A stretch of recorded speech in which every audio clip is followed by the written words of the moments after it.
하나님께 구하세요. 하나님의 성품으로 이 세상을 살아갈 수 있도록.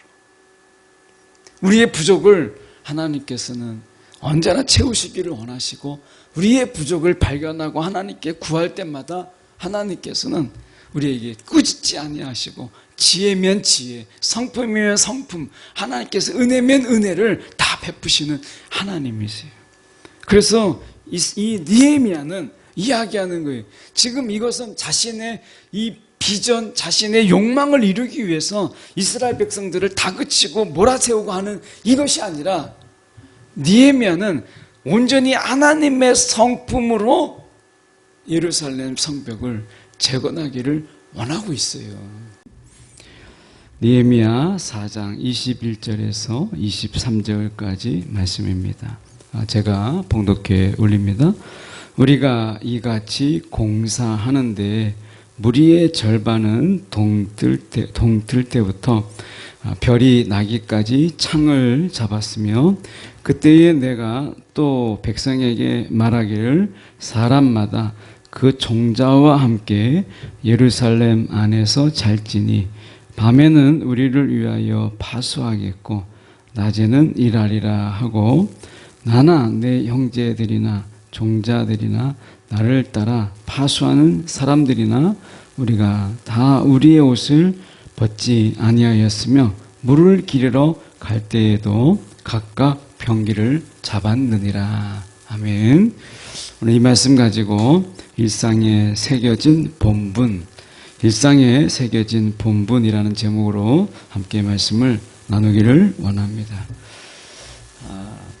오늘 말씀은 계속해서 적의 공격이 있는 가운데서 중단하지 않고 예루살렘 성벽을 재건하는 그런 중에 이어지는 말씀입니다. 그러니까 적의 공격이 핑계가 돼서 우리가 하던 일을 중단하고 멈출 수 있어요. 그런데 느헤미야는 그것을 택하기보다는 적의 공격이 있지만, 그러나 그것을 오히려 우리가 방어하면서 또 그것을 지켜내면서 우리가 하던 일들을 지속하고자 하는 의지, 그리고 그런 마음이 그에게 강하게 있었음을 보게 됩니다.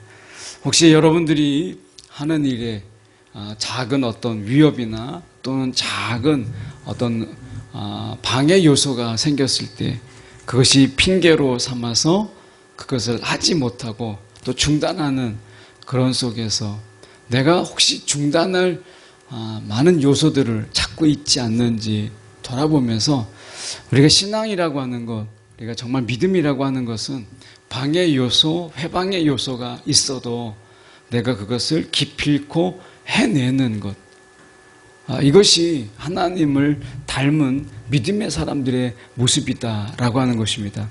우리가 하나님의 이 의지라고 하는 것은 아무리 인간의 죄가 있어도, 사단의 방해가 있어도, 인간의 어떻게 보면 타락과 인간의 주저앉음이 있어도 하나님께서는 기필코 그들을 사랑으로 감동시키시고, 때로는 하나님의 그 열심으로 그들을 일으키셔서 반드시 하나님의 뜻을 이루시는 그런 하나님이세요. 그래서 우리가 알파요 오메가요라고 하는 이 하나님은 반드시 시작하신 그분이 반드시 이루신다라고 하는 것입니다.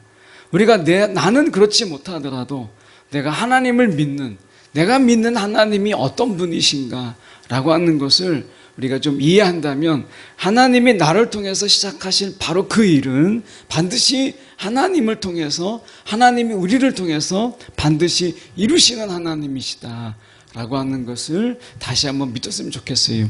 느헤미야는 어떻게 보면 성벽 재건의 큰 꿈을, 예루살렘 도시에 무너진 예루살렘 도시를 가슴 아파하면서 그 이스라엘의 죄를 자신의 죄로 여기고 그가 통곡하며 정말 자신의 높은 지위, 그리고 편안하고 안락한 이 지위를 내려놓고 그가 기꺼이 자원해서 예루살렘 성벽을 재건하기 위해서 왔어요. 그 이스라엘을 안타까이 여기며, 이스라엘의 죄를 자신의 죄로 여기며 예루살렘 성벽의 무너짐을 내가 다시 세워야 되겠다라는 이런 마음을 주신 이가 하나님이시고 이 일을 시작하신 이가 하나님이시기 때문에 느헤미야는 반드시 그것을 완성하고자 하는, 그리고 완성하시는 그 하나님을 붙잡았어요. 여러분이 우리가 하는 일, 또 우리가 하고자 하는 일들 속에서 하나님이 거룩한 소망을 우리 가운데 주셨을 때 하나님 안에서 반드시 그것을 이루실 리가 하나님이시다라고 하는 이 하나님의 속성, 그리고 하나님의 일하심을 저희가 좀 바라봤으면 좋겠어요. 오늘 21절에 보면 우리가 이같이 공사하는데, 우리가 이같이 공사하는데 무리의 절반은 동뜰 때부터 별이 나기까지 창을 잡았으며, 이렇게 돼 있어요. 그러니까 적의 위협이 있으니까, 위험하니까 이거 우리가 하던 일을 그만두자 할 수 있잖아요. 그런데 무리의 절반은 동틀 때부터 별이 나기까지 창을 잡았다라고 얘기해요. 일은 더디죠. 같이 해도 사실은 시간이 걸리는데 누군가는 창을 들고 누군가는 무기를 들고 경계를 서야 되니까 일은 아마 그쪽도 시간은 더뎌지고 일은 더 어려워졌을 거예요. 그런데도 불구하고 하나님께서 시작하신 이 일을 우리가 멈출 수 없다라고 하는 이 분명한 소명의식, 그리고 그 분명한 하나님을 향한 그 마음이 그들에게 있었기 때문에 그들은 중단하지 않았다라고 하는 것입니다. 여러분, 우리가 멈춰야 될 이유, 중단해야 될 이유를 찾는다면 내가 반드시 이루어야 될 이유를 찾는 자로 바뀌기를 원해요. 인생을 돌아보십시오. 야, 내가 그때 그것만 없었으면. 이번에 축구가 제가 우간다 단기선교 가기 전에 이렇게 신학 강의를 가기 전에 우리가 졌잖아요. 그때 이제 스텝진에서 변명을 했어요. 유럽파가 데려오기가 어려웠다. 또 여러 가지 이유 때문에 우리가 경기에 졌다. 이렇게 변명 아닌 변명들을 이야기했어요. 그것 때문에 더 많은 지탄과 욕을 먹었어요. 뭐뭐 했기 때문에 라기보다는 그럼에도 불구하고 라고 할 수 있는 그런 믿음. 그래서 우리가 예수를 믿는 신앙은 뭐뭐 때문에가 아니라 그럼에도 불구하고의 믿음이라는 거예요. 우리의 믿음은 그럼에도 불구하고의 믿음이에요. 뭐뭐 때문에, 이것 때문에, 저것 때문에 이유를 찾는 그런 믿음이 아니라 오늘 우리의 믿음이 그럼에도 불구하고 라고 하는 이 믿음의 전환이 우리 가운데 있기를 원해요. 그래서 우리의 입술로 고백할 때 뭐뭐 때문에 그 이유를 찾고 하는 것보다 이런 많은 것임에도 불구하고 인간의 죄에도 불구하고 우리가 구원의 그 완성을 이루신 우리가 예수 그리스도의 십자가, 빌라도의 그 무기력한 그 결정에도 불구하고 많은 거짓 증인들의 이런 증언들의 그런 속에서 예수님이 십자가에 죽으셨음에도 불구하고 기꺼이 그것을 다 이루신 주님을 우리가 바라보면서 오늘 말씀에 22절을 보면 이렇게 말씀합니다. 그때에 내가 또 백성에게 말하기를 사람마다 그 종자와 함께 예루살렘 안에서 잘지니 밤에는 우리를 위하여 파수하겠고 낮에는 일하리라 라고 얘기합니다. 그러니까 집으로 돌아가지 말고 예루살렘 성벽 그것을 재건하기까지 그 예루살렘 안에서 잘하는 거예요. 그 예루살렘 안에서 지키고 예루살렘 안에서 일하고 예루살렘 안에서 자라. 불편하죠. 불평이 일어날 수 있어요. 아니 내가 집에 가서 잘 수 있는데 불편하게 이곳에서 자고 내가 집에서 가야 될 애들도 봐야 되고 내가 집에 살 일도 있는데 여기서 자라는 게 말이 되냐, 이렇게 말하지 않았어요. 지금 그들은 우리가 사람마다 그 따르는 자들과 함께 예루살렘 안에서 잘지니 밤에는 우리를 위하여 파수도 세우고 낮에는 일하고 밤에는 그 속에서 유숙하고 하는 가운데서 이것을 우리가 완성하자 라고 이야기하는 것입니다. 어떻게 보면 우리가 이 뭔가를 해내는 데 있어서 여러분 우리가 지키는 것에 어려움이 있어요.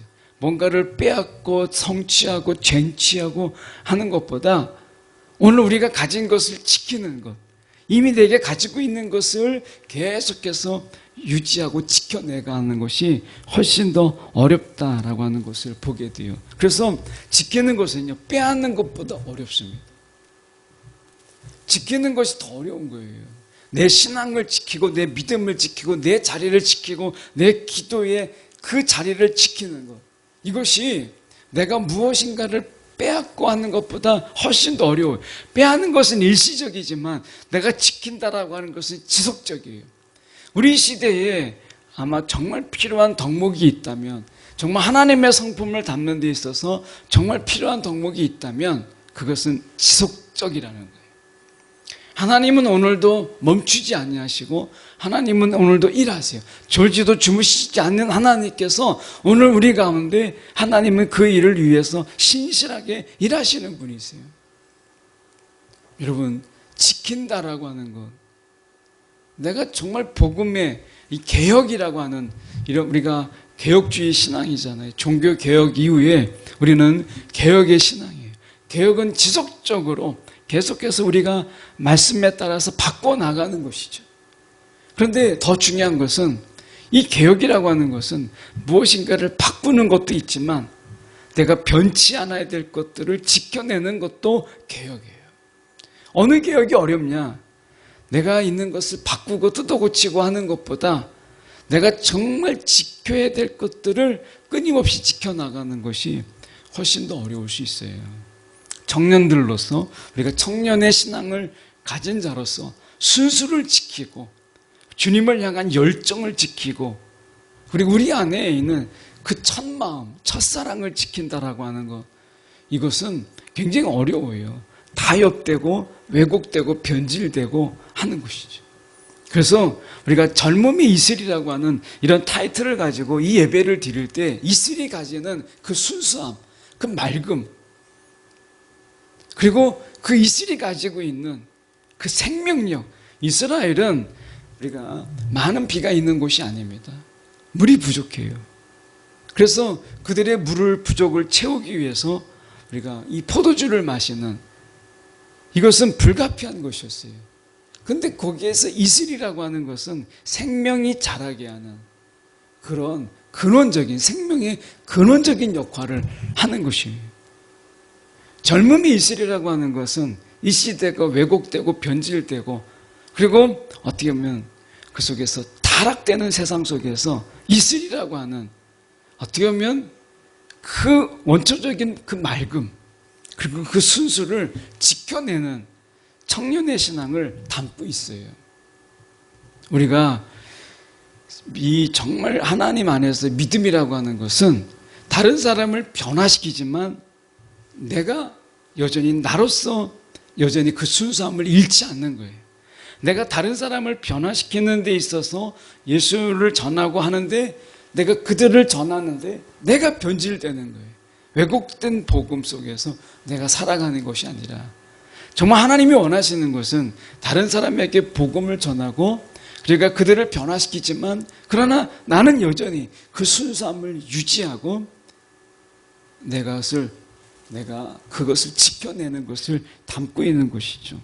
오늘 말씀 속에서 우리가 보시면 이사야 우리 3장 31장 4절의 말씀에 보면 관련해서 이사야 31장 4절을 제가 현대어로 이것을 잠깐 번역한 것을 제가 한번 봉독해 보려고 합니다. 여호와께서 내게 말씀하셨다. 젊은 사자는 한번 먹이를 잡으면 절대 놓치지 않는다. 아무리 많은 목자들이 몰려와서 쫓더라도 사자는 여전히 으르렁거리며 자기의 먹이를 빼앗기지 않는다. 목자들이 고함을 질러도 사자는 놀라지 않고 목자들이 소동을 일으켜도 겁을 내지 않는다. 이와 같이 온 세계의 주인인 나 여호와도 시온 산으로 내려와서 이 언덕 밑으로 올라오는 모든 원수들과 싸울 것이다. 내가 사자처럼 이 언덕을 지키고 보호하겠다. 하나님이 능히 자신을 사자에 비유해서 이 언덕을 지키고 보호하겠다. 이렇게 말씀하셨어요. 여러분, 사자의 습성, 이 사자의 습성이 뭐예요?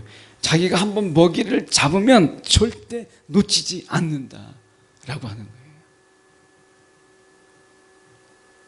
사자는 더구나 우리가 사자나 호랑이를 볼 때 우리가 맹수의 절대 강자, 지존의 위치에 있으니까 그냥 사장을 굉장히 쉽게 할 거라고 생각하지만 그렇지 않습니다. 우리가 동물의 왕국이나 이런 기록들을 보면 어떻게 얘기하죠? 사자나 호랑이는 하다못해 그 생쥐 하나를 잡더라도 최선을 다해서 그 하나를 잡는 것을 보게 돼요. 그러니까 그리고 그 먹이를 절대 빼앗기지 않습니다. 그걸 지켜내요. 하나님께서도 마찬가지로 우리를 사자와 먹이와의 관계가 아니라 사자의 습성으로 우리를 향해서 말씀하시는 거예요. 반드시 우리를 지키시고 사자가 그 먹이를 지키는 것처럼 하나님이 저와 여러분을 반드시 지키시고 반드시 보호하시는 그 하나님을 사자에 빗대어서 하나님께서 말씀하시는 것을 보게 돼요. 저와 여러분이 하나님을 닮은 자라고 얘기했을 때 하나님의 형상대로 우리가 우리의 형상을 따라 짓자라고 얘기했을 때 그 형상이라고 하는 것은 어떤 이미지, 외형 이것만 이야기하는 게 아니라 하나님의 그런 속성, 그런 성품 이것을 고스란히 담고 있어요. 우리는 하나님을 닮은 자로서 성령으로 말미암아 우리가 회복되었을 때 우리 안에서 하나님이 하나님의 성품을 회복시키시기를 원하세요. 오늘 느헤미야를 보면 우리가 하나님께서 이 한 사람을 하나님의 성품으로 일하시게 하실 때 이 한 사람이 어떻게 하나님의 성품을 고스란히 담아낼 수 있는가 우리는 느헤미야를 통해서 보게 되는 거예요. 저와 여러분에게 하나님의 이러한 성품들, 이런 사자처럼 절대 그 먹이를 빼앗기지 아니하는 사자처럼 저와 여러분이 우리의 사명을 빼앗기지 않는 거예요. 사단에게 우리의 사명을 빼앗기지 아니하고 하나님이 주신 약속을 빼앗기지 아니하고 하나님의 주신 은혜를 세상에서 내가 빼앗기지 않는 이러한 하나님의 성품, 사자에 빗대서 말씀하시는 이런 성품을 우리가 닮아야 될 필요가 있다. 하나님께 구하세요. 하나님의 성품으로 이 세상을 살아갈 수 있도록 우리의 부족을 하나님께서는 언제나 채우시기를 원하시고 우리의 부족을 발견하고 하나님께 구할 때마다 하나님께서는 우리에게 꾸짖지 아니하시고 지혜면 지혜, 성품이면 성품, 하나님께서 은혜면 은혜를 다 베푸시는 하나님이세요. 그래서 이 느헤미야는 이야기하는 거예요. 지금 이것은 자신의 이 비전, 자신의 욕망을 이루기 위해서 이스라엘 백성들을 다그치고 몰아세우고 하는 이것이 아니라 느헤미야는 온전히 하나님의 성품으로 예루살렘 성벽을 재건하기를 원하고 있어요. 그래서 그들에게 이야기할 때 너희가 이제 예루살렘 안에서 자라 이렇게 말하고 있는 것입니다. 많은 사람들이 원망하고 불평할 수 있는 그런 강력한 메시지예요. 그런데 이것에 대해서 그들이 토를 달지 않았어요. 그만큼 느헤미야가 권위가 있었다. 그 말씀에 영적 권위가 있었다라고 하는 것을 그대로 보여주는 것이죠. 오늘 우리가 여기서 보면 모두 무기를 가지고 우리가 말씀하죠. 그래서 우리가 말씀해 보시면 23절에 보시면 나나 내 형제들이나 종자들이나 나를 따라 파수하는 사람들이나 우리가 다 우리의 옷을 벗지 아니하였고 우리의 옷을 벗지 아니하였고 물을 길러 갈 때에도 각각 경기를 잡았다. 여기서 중요한 것은 우리의 옷을 벗지 않았다 라고 하는 이 부분입니다. 이 부분을 제가 이 킹제임스나 다른 성경들을 참조해서 다양한 번역들이 있어요. 한번 소개해 보면 모든 사람이 빨래하는 것 외에는 우리 중에 옷을 벗는 자가 없었다. 빨래할 때만 내가 좀 편안하고 그냥 내 몸에 좀 자유함을 주기 위해서 우리가 우리의 편안하게 집에서 편안하게 입잖아요. 그것처럼 내가 빨래하는 거 빼놓고는 내가 이 편안함을 포기했다 라고 하는 것이에요. 또 하나 보면 우리가 이렇게 얘기합니다. 우리는 옷을 벗지 않았습니다. 모든 사람이 씻을 때 앞에서는 빨래할 때만 옷을 벗었는데 이 사람은 씻을 때 옷을 벗었느니라. 씻기 전에는 항상 그 옷을 입었다. 어떻게 보면 또 다른 분들이 이렇게 이야기합니다. 그러니까 각 사람은 자기 손에 무기를 쥐고 있었고 각 사람은 무기를 오른손에 쥐고 있었다. 무기를 놓지 않았다. 이 표현이다. 옷을 내가 벗지 않았다라는 것은 무기를 내려놓지 않았다라는 이야기. 이렇게 해석하기도 했어요. 그것이 어떤 것이든 중요한 것은 우리가 흐트러짐이 없었다. 옷을 벗지 않았다라고 하는 것은 흐트러짐이 없었다라고 하는 것을 이야기하는 거예요. 우리는 어떻게 해요? 여러분, 우리가 옷이라고 하는 것이 인간의 감정에 미치는 요소가 굉장히 큽니다. 그래서 내가 옷을 정장으로 입을 때는 내가 뭔가 마음가짐도 달라요. 근데 옷을 우리가 정말 편안하게 입으면 마음도 그만큼 누그러지게 되고 우리의 긴장은 그만큼 사라지게 돼요.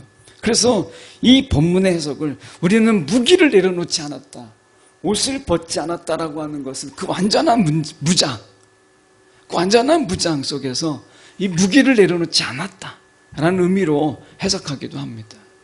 그들은 편안함보다는 긴장을 택했고 그들은 안일함보다는 사명을 택했어요. 여러분, 편리하게 있는 거 나쁜 거 아닙니다. 좋은 거예요. 우리 가운데 편안함으로 편리함으로 우리 가운데 옷을 입고 그렇게 있는 거 나쁜 게 아닙니다. 중요한데 중요한 것은 무엇이냐면 때가 어느 때냐. 지금 적의 공격 속에서 우리가 지켜야 될 이런 상황 속에서 그들은 어느 상황이든지 무기를 내려놓지 않았다라고 하는 것이에요. 그러면 저와 여러분의 무기가 뭐예요? 우리가 정말 붙잡고 있어야 될 우리의 무기가 뭐냐라고 얘기했을 때 이렇게 성경에서는 우리 가운데 이렇게 이야기합니다. 고린도 후서 10장 4절에 보니까 이렇게 말씀합니다. 사도 바울 우리 가운데 얘기할 때 우리가 가지고 싸우는 무기는 우리가 가지고 싸우는 무기, 우리의 무기는 뭐냐? 정말 내려놓지 말아야 되는데 우리가 가지고 싸우는 무기는 육체에 속한 것이 아니다. 육체에 속한 것이 아니다.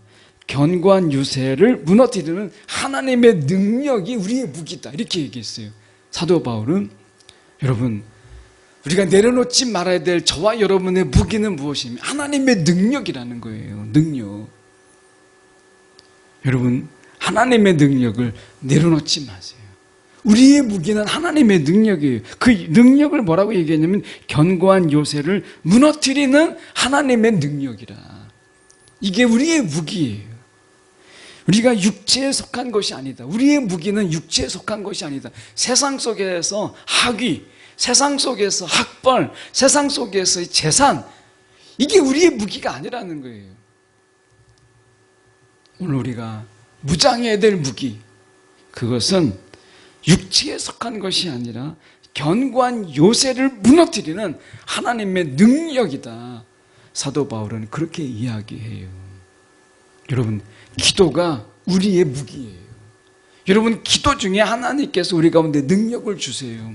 기도 가운데 하나님께서 우리를 더 강하게 우리를 하나님께서 세우세요. 육체에 속한 것이 아니라 하나님이 우리 가운데 주신 무기는 하나님의 능력이라. 여러분, 이 능력이 어디서 나옵니까? 우리가 귀신을 쫓지 못하는 제자들에게 이런 능력은 기도 외에는 너에게 주어지지 않는다. 기도 외에는. 기도가 우리의 능력이고 하나님께서 주시는 하나님의 능력이 우리의 무기예요. 여러분, 이 세상은 청년의 신앙으로 살아갈 때 기도 없이 살아갈 수가 없어요. 무기가 없이 어떻게 싸워요? 이 하나님의 능력은 기도를 통해서 우리 가운데 공급돼요. 귀신을 쫓아내는 것, 제자들이 흉내냈지만 하지 못했어요. 예수님께 묻습니다. 어떻게 하면 우리가 할 수 있을까? 기도 외에는, 이렇게 말씀하셨어요. 기도 외에는. 여러분, 이 하나님 우리 가운데 주신 이 하나님의 능력, 이것이 우리의 무기인데 기도로 공급돼요. 청년들이요, 기도하십시오. 그리고 하나님이 공급하시는 그 능력으로 무장하세요.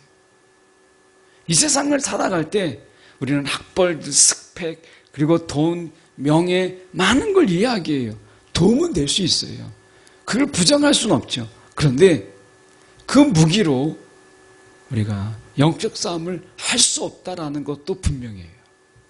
중요한 것은 하나님의 능력이다. 이게 무기다. 사도 바울은 우리 가운데 이야기했어요. 우리가 가지고 싸우는 무기는 육체에 속한 것이 아니라 견고한 요새를 무너뜨리는 하나님의 능력이다 라고 이야기합니다. 에베소서 6장 13절에 세 번역으로 보니까 이렇게 말씀하세요. 그러므로 하나님이 주시는 무기로 완전히 무장하십시오. 하나님이 주시는 무기로 완전히 무장하세요. 하나님의 능력으로 무장하십시오. 그래야만 여러분이 악한 날에, 이 마지막 때에 얼마나 악해요. 이 악한 날에 이 적대자들을 우리가 대항할 수 있다.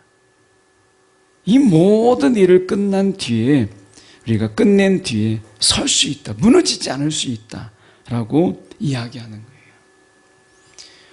오늘 본문 속에서 보면 일상, 아침에 일어나서 그들이 하루를 시작하는 그런 가운데서 일하고 무기를 들고 밤을 자는, 그러니까 잠자고 일어나고 잠자고 일어나고 하는 가운데서 일하고 하는 일상의 속에서 내가 누구인가? 그 일상 속에서 그들은 이 성벽을 재건하는 하나님의 사명을 맡은 자라고 하는 이 본분을 잊지 않았기 때문에 능히 불편함을 감수하고 예루살렘 성 안에서 그것을 지켜가며 일하며 그 속에서 유숙하는 것을 보게 돼요. 오늘 우리가 본분을 잃지 않기 위해서 무기를 내려놓지 않는 것이 중요합니다. 이것은 다르게 얘기하면 우리가 사는 일상 중에 하나님의 능력이 필요하다는 거예요. 우리가 이 세상에 살아가는데 하나님의 능력 없이 세상을 우리가 살아갈 것처럼 보이죠. 스펙만 있으면, 정말 빵빵한 어떤 이런 스펙만 내가 가지고 있다면 이 세상에 살아가는데 별 문제가 없을 것 같이 보여요. 근데 사도 바울이나 성경은 우리 가운데 그렇게 말하지 않습니다. 우리가 정말 우리 속에 갖춰야 될 무기는 하나님의 능력이다 라고 이야기해요. 일상 속에서 우리의 본분을 잃지 않고 우리의 사명을 잃지 않고 우리가 지금 있어야 될 그 영역을 빼앗기지 않기 위해서는 세상이 말하고 있는 스펙으로는 안 된다 라고 사도 바울은 결론을 내죠. 오늘 사도 바울이 우리 가운데 이야기하는 것은 하나님의 능력이라 라고 이야기합니다. 여러분, 하나님의 능력을 사모하세요. 내 능력으로 세상을 살아가는 것도 중요하지만 여러분, 내 능력으로 안 되는 게 분명히 있습니다. 하나님의 능력이 우리 가운데 있어야 된다라고 하는 것이에요. 내가 아무리 껴입고 무장을 하고 해도 하나님의 능력이 없는 것은 완전한 무장이 되지 못해요. 오늘 하나님께서 우리 가운데 이렇게 말씀하시는 것입니다. 23절에 우리가 보면 이렇게 말씀하죠. 중반절에 보시면 우리가 다 우리의 옷을 벗지 아니하였으며 물을 기르러 갈 때에도 각각 병기를 잡았느니라. 물을 기르러 갔을 때 그때도 내가 병기를 놓지 않았다라고 하는 것입니다. 우리가 세상에 내려놓지 말아야 될 것들이 많이 있지만 내가 하나님이 주시는 무기, 이것을 내려놓지 말라는 거예요. 적진에 들어가는 그런 싸움 속에서 영화를 보세요. 무기를 내려놓지. 무기가 곧 내 생명인 거예요. 오늘 하나님 앞에서 무기 없이 세상을 살아가는 것도 무모한 것이고, 무기가 있어도 우리가 무기를 내려놓고 살아가는 것은 어리석은 것이에요. 이 세상을 살아가는데 진정한 지혜는 하나님의 무기를 가지고 우리가 무장하면서 이 세상을 살아가는 것이다. 세상은 우리 가운데 이것을 요구해요. 그만큼 세상이 험하고 어렵다라는 거예요. 여러분, 주님의 능력으로 무장된 청년의 신앙을 사세요. 일상 속에서도 무기를 내려놓지 않는, 그래서 무기를 볼 때마다 우리의 본분을 잃지 않는 그런 청년의 신앙으로 살아가세요. 기도하십시오. 하나님이 하나님의 능력을 우리 가운데 더하여 주십니다. 오늘 우리가 가지는 알량한 능력으로 안 돼요. 하나님의 능력이 저와 여러분 가운데 임하고 그 능력으로 말미암아 우리가 영적 전쟁의 승리자가 되고 예수님처럼 우리가 큰 승리 속에서 그분의 기쁨에 참여하는 자가 되기를 원해요. 여러분, 하나님의 능력을 사모하세요. 그 능력을 구하세요. 이것이 이 시대에 하나님이 우리 가운데 말씀하시는 거예요. 정말 이 시대, 이 마지막 때는 하나님의 무기가 없이는 살아갈 수 없다라는 것 기억하는 청년의 신앙이 되길 원합니다. 기도하겠습니다.